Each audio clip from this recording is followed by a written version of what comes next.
Assalamualaikum warahmatullahi wabarakatuh. Bismillahirrahmanirrahim. Alhamdulillahi rabbil alamin.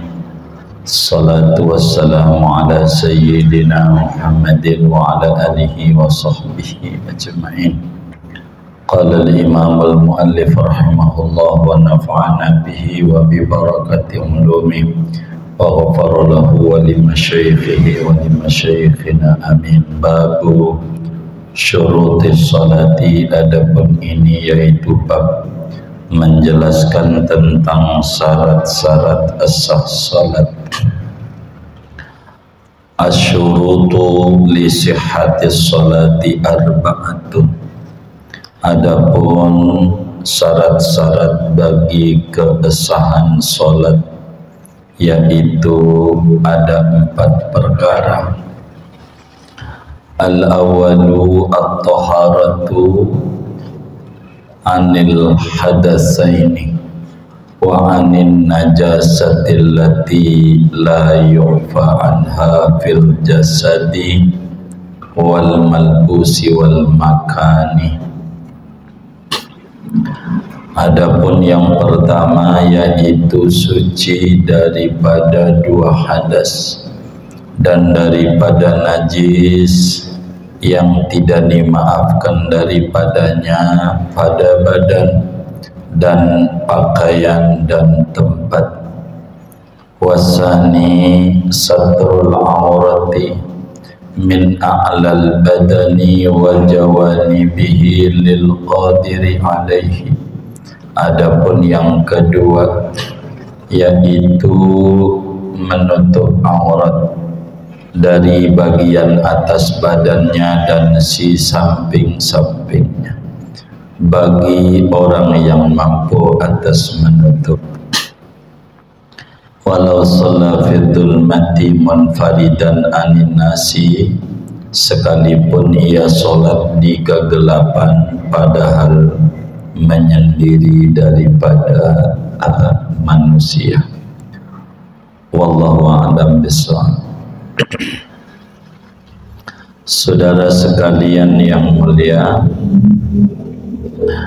malam hari ini kajian kita akan membahas tentang syarat-syarat sholat.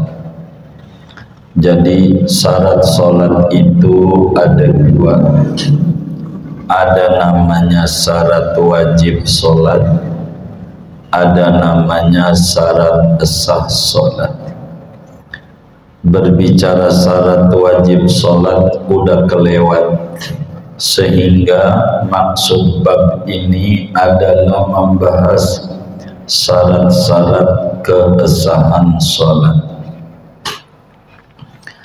Perlu diketahui syarat itu secara bahasa artinya tanda, namun syarat dalam terminologi agama ma yatawaqqafu alaihi sihhatus sholati wa huwa kharijun anha. Dalam ta'rif rasamnya, syarat itu perkara yang dibutuhkan untuk kesahan sholat, namun bukan bagian sholat, bukan juz daripada sholat.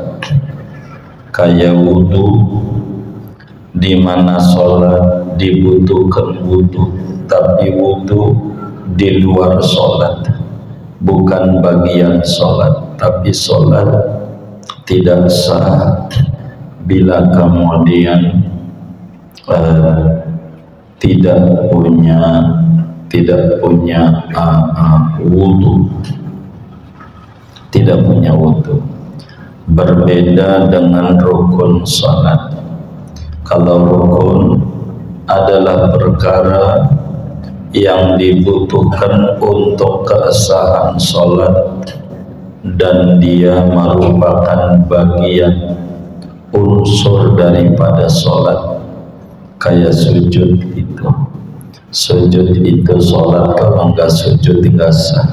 Dan sujud ini adanya sesudah takbir dan sebelum salam. Ini disebut syarat, namanya syarat. Sehingga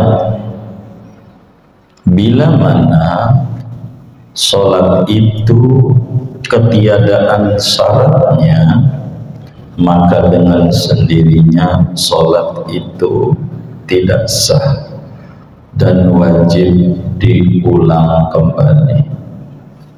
Mata fuqidati syurutu lam tasihhat as-salatu wa tajibu i'adatuha. Bila syarat sholat itu enggak ada, maka kesahan sholat pun enggak ada, sehingga wajib diulang sholatnya, tentu dari syaratnya. Begitu syarat. Nah, di sini dijelaskan asyurutu li sihhatis sholati arba'atun. Perlu diketahui bahwa syarat-syarat sah sholat itu ada 4 macam syarat.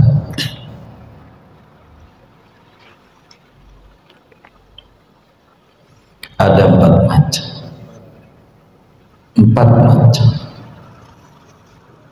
Ini semuanya kudu ada sebelum sholat, namanya disebut syarat. Kalau mau pilpres 20%, kalau enggak 20% enggak ada syarat gitu. Syarat namanya, yang diatur oleh negara. Kalau syarat wajib udah kelewat, ada 4 juga: Islam, baligh, berakal, suci dari haid dan nifas. Dan udah kita jabarin pertemuan sebelumnya tentang syarat-syarat wajib. Malam hari ini kita membahasnya syarat kesahan sholat. Jumlahnya ada 4. Syarat wajib sholat ada 4 kata kita Riyadh, dan syarat sah sholat juga jumlahnya ada 4. Yang pertama adalah al-awalu at-taharatu anil hadatsaini wa anin najasatil lati la yurfa anha fil jasadi wal malbusi wal makan. Yang pertama adalah syaratnya kudu suci. Yang pertama syaratnya kudu suci. Kudu suci ini ada 2. Makanya kalau kita dengar kiai bilang syarat sholat ada 5, berarti memecah nomor 1 yang di Riyadh dibikin 2, karena nomor 1 itu syaratnya kudu suci. Kudu suci itu ada 2. Pertama, kudu suci dari hadas kecil dan hadas besar. Keduanya kudu suci itu kudu suci daripada najis yang tidak dimaafkan. Jadi suci dari hadas, suci dari najis.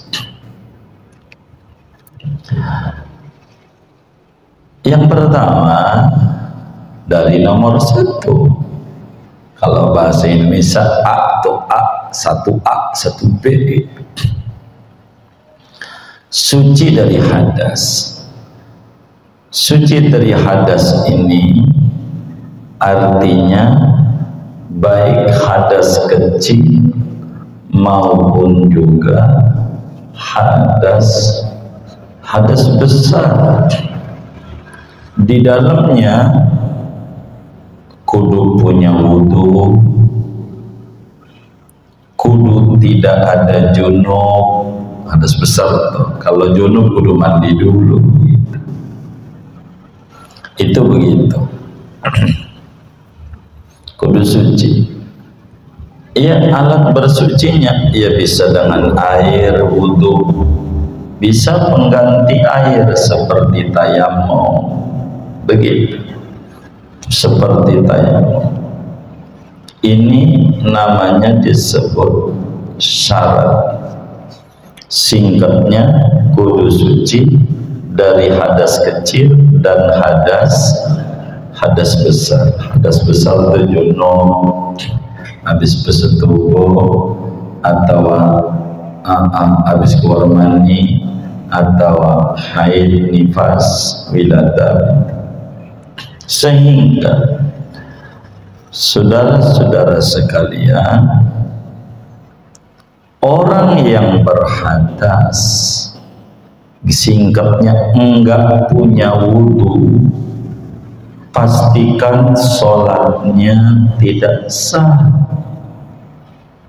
Enggak punya wudu. Kenapa? Karena dia berhadas kecil.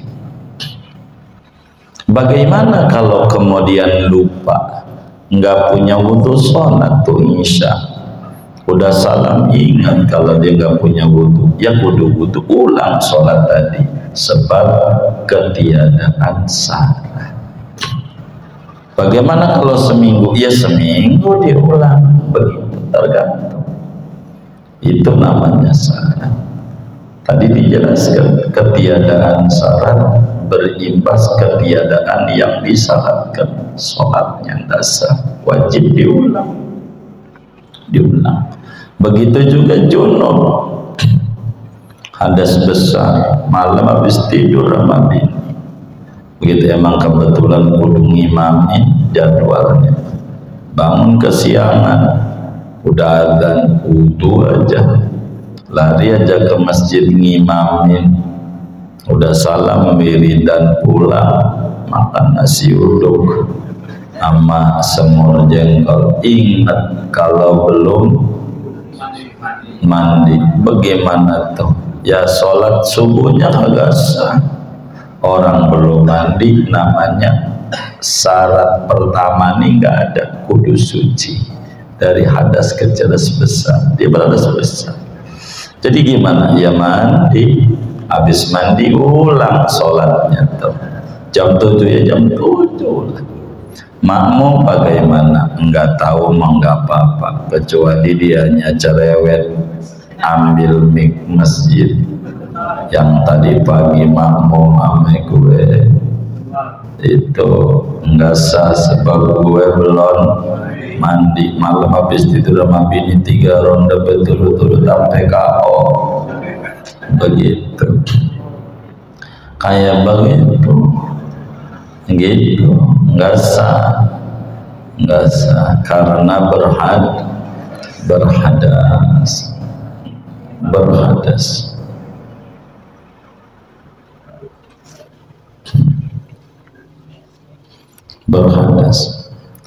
Dari mana dalilnya? Orang yang berhadas itu tidak sah sholatnya. Artinya orang yang sholat itu kudu suci dari hadas kecil dan hadas besar.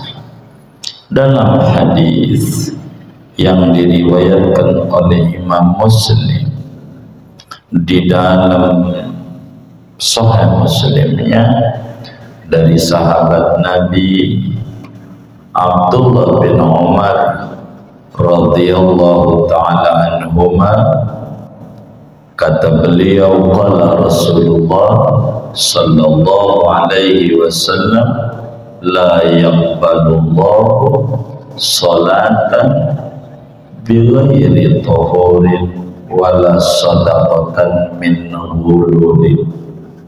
Kata Nabi, Allah tidak terima sholat model apapun tanpa bersuci, tanpa suci dari hadas, dari najis, tanpa punya wudhu. Begitu. Enggak terima tuh mananya enggak sah. Adamul qabul tuh yastalzimu adam as-siqah. Maksudnya enggak sah sholat kalau enggak suci. Sebagaimana Allah enggak terima sedekah dari hasil nyolong, hasil korupsi. Enggak dapat ganjaran dari korupsi. Bangun masjid korupsi 5 miliar, sumbangin ke masjid 5 miliar, jadi enggak masjidnya? Jadi. Diterima enggak? Diterima enggak sama Allah? Kagak, hasilnya Allah. Jadi Allah enggak terima. Begitu. Bagaimana kalau orang itu berhadasnya dalam sholat? Andai orang itu lagi sholat, kentut macamnya, nggak sengaja sih, udah ditahan, keluar juga, gitu, kentut lagi sholat.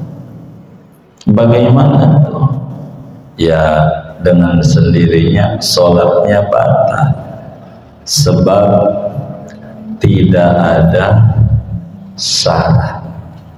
Di mana syarat sholat yang pertama, bagian ke-1 kudu suci daripada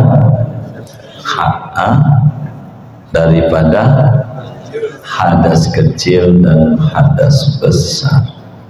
Begitu. Enggak sengaja. Bagaimana kalau sengaja? Apalagi orang kagak sengaja aja abatan, apalagi sengaja. Begitu. Bagaimana kalau ngimamin? Iya, kudu keluar dari barisan.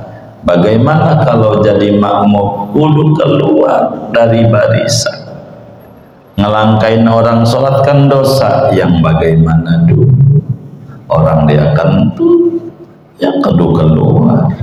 Begitu diam di situ dosa, dia ngikutin terus sholat, keluar aja. Kalau ngimamin, dia sadar kalau dia berhadas, maka yang wajib ngulang imam. Adapun makmum tidak, kecuali dibilangin, cuman kurang ajar. Yang enak dia, sengsara kita. Diam aja udah, diam aja. Jangan pakai dibilangin, jangan. Begitu, jangan. Begitu. Jadi nomor 1, bagian 1 suci daripada hadas kecil dan hadas besar. Kedua, dari bagian kedua dari nomor 1, kudu suci daripada najis.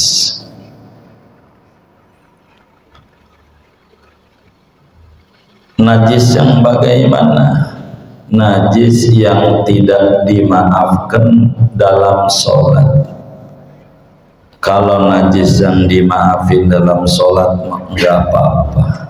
Begitu. Apanya yang kudu suci?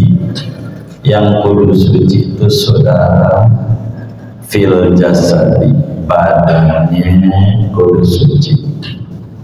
Wal malbusi, pakaiannya, biji, baju, sarung, sempaknya. Begitu yang dipakai, sorbannya. Begitu juga tempat dirinya, tempat sholatnya, sejadahnya lah, pada ubinnya, betul. Sehingga saudara sekalian yang mulia, suci daripada najis merupakan syarat kesahan sholat. Syarat kesahan sholat. Dari mana dalilnya? Suci dari najis ini merupakan syarat sah sholat. Rasulullah Sallallahu Alaihi Wasallam dalam hadis yang diriwayatkan oleh Imam Muslim, Imam Daraqutni di dalam Sunan Daraqutninya dari Sayyidina Anas bin Malik radhiyallahu ta'ala anhu, kata Nabi, tanazzalu minal baul fa inna amata adzabil qabri min.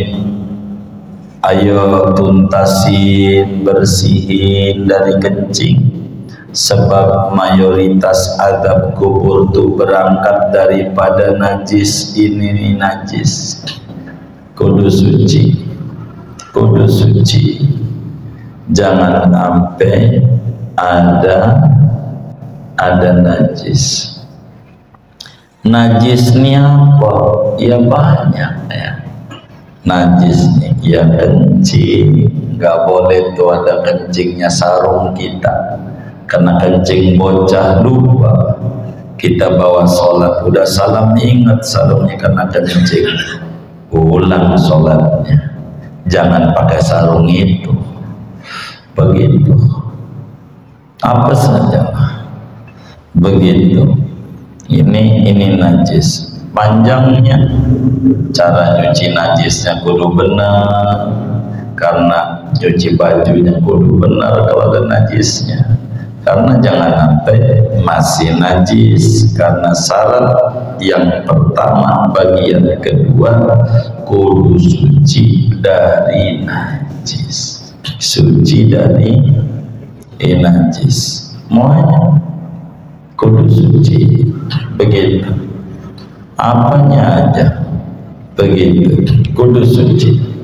Kencing, apalagi ya tinja, kemudian itu darah dan yang lain-lainnya. Nabi bilang kepada Sayyidatuna Fatimah binti Abi Hubaysh ketika bertanya kepada Rasulullah SAW tentang darah, head itu darah juga, bagaimana urusan sholat? Kata Nabi, idza aqbalatil haidatu fad'i as-salat wa idza adbarat faghsili an qidam wassalli. Bila mento datang, tinggalin sholat. Ente ada najisnya badannya, tapi apabila udah bersih, cuci pakaianmu yang kena darah. Itu menunjukkan kudu suci pakaiannya, badannya. Itu lalu setempat sholat, lalu baru boleh sholat. Begitu, boleh sholat. Nah, najis di sini diberi catatan oleh kiai, najis yang tidak dimaafkan. Sebab ada najis itu, ada yang dimaafi, ada yang tidak dimaafi.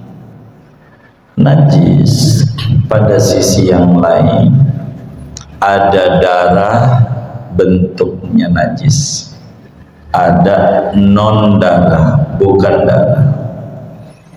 Bila darah bentuknya lalu tidak kelihatan oleh mata normal, saking dikit, begitu darah nggak kelihatan.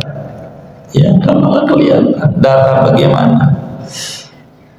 Iya, kalau nggak kelihatan. Kalau kelihatan biar kata dikit kagak dimaafin darah, kecuali darah yang ada di badan kita, korengnya nih, atau lagi sholat bisulnya meletus. Tahu bisul kan? Gitu, bisulnya mana di pantat lagi, meletus sendiri pas sujud kan katakan nggak sengaja ada darah nggak apa-apa, itu dimaafi. Tapi kalau sarung kita kena darah, biar kata dikit, tidak dimaafi.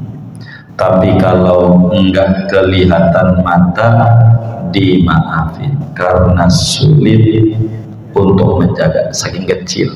Kayak tinja di kaki laler, yang habis injak tinja mencelok lalernya di baju kita, lah kan ada di kaki laler itu tinja, enggak kelihatan sama mata. Kalau pakai lem mikroskop kelihatan, enggak gitu-gitu amat agama, begitu. Jadi dilihat kalau ada najis maka tidak dimaafin. Ada tai tikus begitu, pakai mie kancing kabelnya ada tai tikusnya, yang nggak akan kita bawa pakaian yang kita bawa apanya. Begitu kita harus jaga sholat kita ini daripada najis yang kagak dimaafi. Badan kita termasuk hidung kita, mata kita, begitu. Pokoknya apa aja. Kalau ngomong pakaian, bukan yang dipakai aja, yang dibawa, sorbannya, begitu. Tempat yang kita injak. Tapi kalau nggak diinjak mah, cuman di depannya doang, nggak apa-apa. Kita sujud nggak nempel sama najis, cuman lempeng doang, nggak apa-apa. Artinya berarti tidak bersentuhan dengan najis. Ini kita harus pahami. Kalaulah kita sholat ada najisnya, sarung kena ompol bocah, kita pakai sholat dohor lupa, asar, maghrib, isya, pasti saya ingat bahwa sarung yang kita pakai ada najisnya, maka enggak sah sholat dohor kita, asar kita, maghrib kita, isya kita yang pakai sarung tersebut. Jadi gimana? Diulang. Kenapa? Karena ketiadaan syarat sholat. Ketiadaan syarat sholat. Inilah diantara ajarannya. Ngaji ini sebetulnya pengennya mau pereh saudaranya Amin, Kiai Astad, ada walimatus safar, kita baru mulai begitu. Tapi berbagi waktu aja dah, yang penting ngaji gitu ya. Nggak enak nggak diundang ente Min, nggak mungkin ente nggak sowan lebaran kali, begitu ketahuan nih Bang Edir nih, Bang Udel, tapi nggak tahu gitu. Hah? Oh lupa. Oh iya, ikut aja Bang Udel ya, Udail ya, Bang Udail pengasar. Tapi saya kira sama beliau, tapi nggak paham. Bang Udail bikin acara, dipikir ngaji malam ini grupnya Rawa Belong, sebetulnya dipikir. Jadi sehingga ngaji Isya ditarik di rumahnya. Tapi jadwal yang saya dapat dari Opik, ngaji maghribnya dia Labrot, nggak mungkin Isyanya di Rawa Belong begitu. Kalau maghribnya di Jakarta Barat, Isyanya mesti Jakarta Barat. Ini kan di sini. Jadi segini aja ngajinya saya. Ya Rabbana ya Karim. Begitu. Saya pikir ngaji ini Shadaqallahul Azim, saya pikir. Kagak, ternyata ngaji juga. Saya pikir ngaji udah ngaji. Ada yang ditanya mungkin begitu daripada materi ini, atau kalau diizinin nggak ada pertanyaan. Ikut aja Bang Idir, yuk Bang Udel ikutlah bareng situ. Begitu nggak enak, saya takut nggak ada maulid ya, bahasa dia sibukkan walimatus safar ya, mau dia kirim marwah kecil-kecilan bahasa dia, tapi saya tahu dia berangkat nih kayaknya keluar namanya tahun ini ya, dari orang dia sih nggak cerita juga sama saya, tolonginlah mau selamatan kecil-kecilan gitu ya. Kecil-kecil kan berarti gede ya gitu. Nggak kecil beneran.